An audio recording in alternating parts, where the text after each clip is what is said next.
poursuit cette série que nous avons décidé de consacrer aux enjeux internationaux, à ces grands personnages qui ont modelé les doctrines en matière de relations internationales. Il s'agissait là d'un discours inaugural lors de la première session du Parlement européen élu au suffrage universel.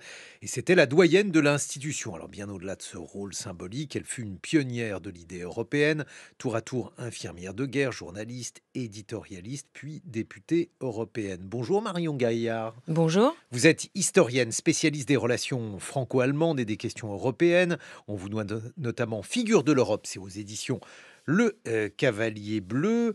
Alors tout d'abord, peut-être nous présenter Louise Weiss. Elle est née en 1893 à Arras et sa biographie mentionne des origines alsaciennes, des origines d'Europe centrale.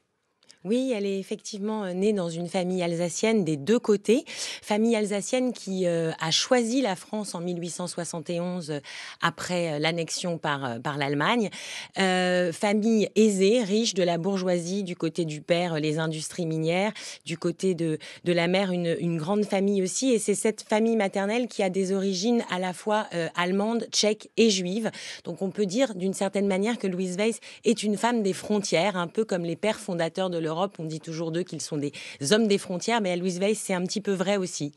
Bon, en tant que journaliste, elle choisit très tôt de se tourner vers l'Europe centrale et orientale.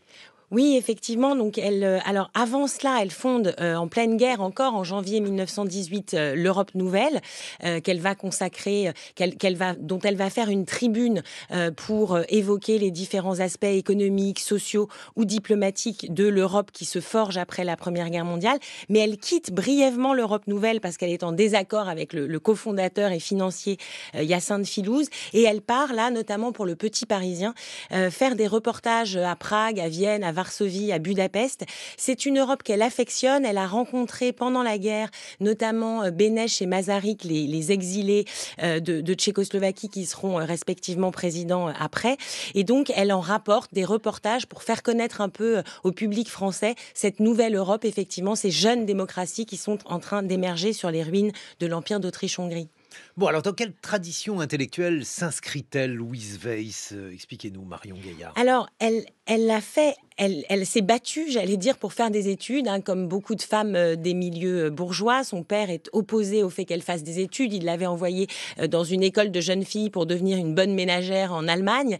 Et puis, soutenue par sa mère, elle a quand même choisi l'agrégation et donc elle étudie les lettres.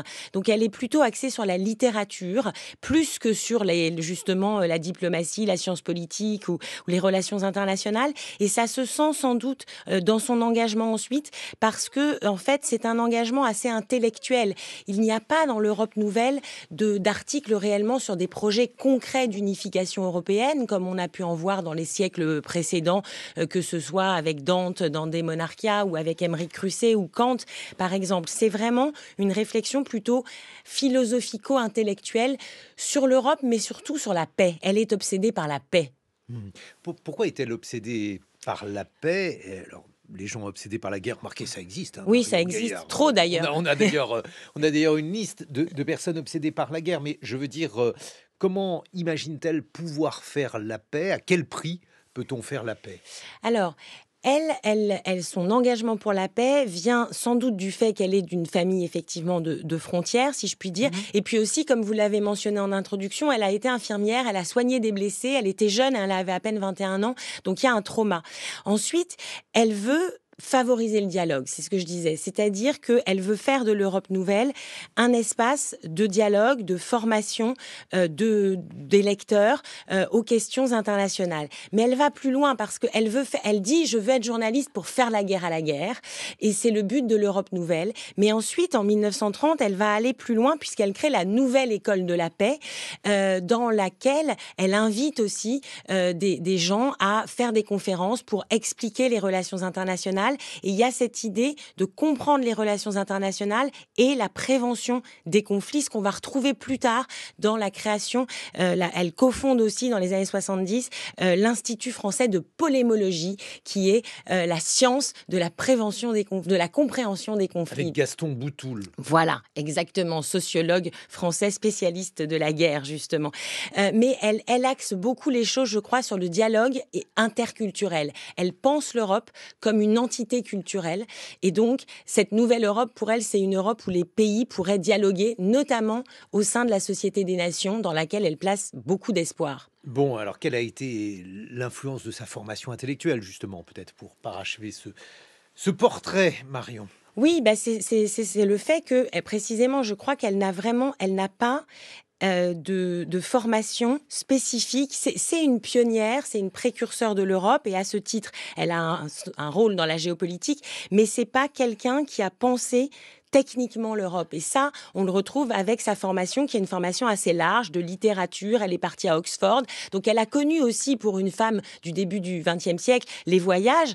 Mais il y a d'autres femmes ou hommes qui ont fait ça, mais c'est quand même encore marginal dans la société de s'intéresser beaucoup à ce qui se passe ailleurs. Donc, c'est, voilà, je crois, plutôt une fibre qui vient de sa curiosité intellectuelle à travers la littérature, plutôt que quelque chose de très technique sur la science de la paix, finalement. Bon, elle fonde une revue, l'Europe Nouvelle. Alors, quelle est l'ambition de cette revue? Alors, elle le dit, d'en faire un forum de discussion, une tribune dans lequel elle accueille énormément du gratin, on dirait aujourd'hui, de l'époque. Elle sait s'entourer, trouver les contacts, et donc elle publie des articles de Bénèche, je le disais, de Masaryk pour les Tchèques, mais aussi d'Aristide Briand. Elle est proche de Léon Blum, et puis elle publie aussi un article, par exemple, de Benito Mussolini, avant qu'il ne devienne le dictateur fasciste qu'il a été. Donc elle connaît beaucoup de monde, et elle veut en faire cet espace d'échange intellectuel, encore une fois, entre les grands de l'Europe du début du XXe siècle. Et alors, pourquoi défendait-elle justement cet espace-là sur le plan donc médiatique, un espace médiatique européen? C'est une idée assez nouvelle. Bon, on voit quand même que c'était une pionnière, Louise Weiss. Oui, c'était une pionnière, c'est ce que je disais, parce que, encore une fois, elle est en lien avec ces pays d'Europe centrale notamment, et elle a envie de faire connaître. C'est vrai que encore aujourd'hui, on pourrait dire en France, en Europe occidentale, on connaît très mal l'Europe médiane. L'inverse n'est pas toujours vrai, mais nous, on la connaît assez mal. Et là, c'était aussi le cas à l'époque. Donc, elle a cette vocation. Je crois que ce qui caractérise Louise Weiss, c'est la pédagogie. Cette envie de pédagogie, de porter la bonne parole, de prêcher, et on l'entend quelque part encore dans son ton, dans le fameux discours du 17 juillet 79 que vous nous avez passé en introduction. Il y a ce côté apôtre de la paix. Voilà. Donc, Oui, c'est ça, une sorte oui, d'évangélisatrice de la complètement. paix. Quel rôle donne-t-elle à l'éducation? Parce que c'était là aussi un rôle très important selon elle. Oui, complètement. Alors, c'est ce que je vous disais, elle a fondé donc l'École Nouvelle pour la Paix en 1930. Elle veut y donner des conférences, mais ça va plus loin, puisqu'elle veut attribuer des bourses. Elle attribue, cette école, des bourses aux étudiants des écoles normales d'instituteurs pour qu'ils puissent sillonner l'Europe, partir voyager, parce que, dit-elle, par le voyage, ils vont appréhender la culture de l'autre et seront eux-mêmes à leur tour des apôtres de la paix.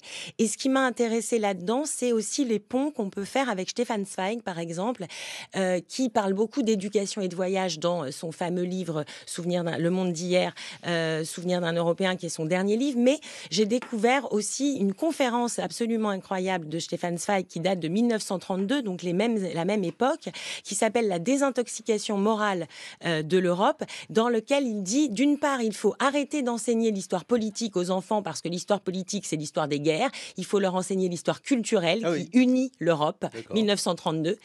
Et il faut qu'ils voyagent, parce qu'au-delà de la connaissance, il faut qu'ils fassent l'expérience réelle du voyage et de la connaissance de l'autre. Donc, on retrouve bien les thématiques de Louise Weiss. Donc, je pense que c'est aussi une thématique de l'intelligentsia de l'époque. D'accord. Sur la question des femmes? Alors sur la question des femmes, une fois qu'elle finit par, elle abandonne le combat en 1933-34. Elle comprend qu'elle ne pourra pas, que la paix ne sera pas préservée. Il y a l'échec de la conférence sur le désarmement, la mort de Briand, l'arrivée d'Hitler au pouvoir, et donc elle jette l'éponge sur l'Europe et elle se lance dans le féminisme en créant la femme nouvelle. Tout est nouveau avec Louise Weiss, l'Europe nouvelle, la nouvelle école de la paix, la femme nouvelle. Mais c'est un féminisme politique pour le droit de vote et pas du tout un féminisme de société, puisque au contraire, elle a une vision nataliste et familialiste et elle s'opposera ensuite à Simone Veil sur la question de l'avortement.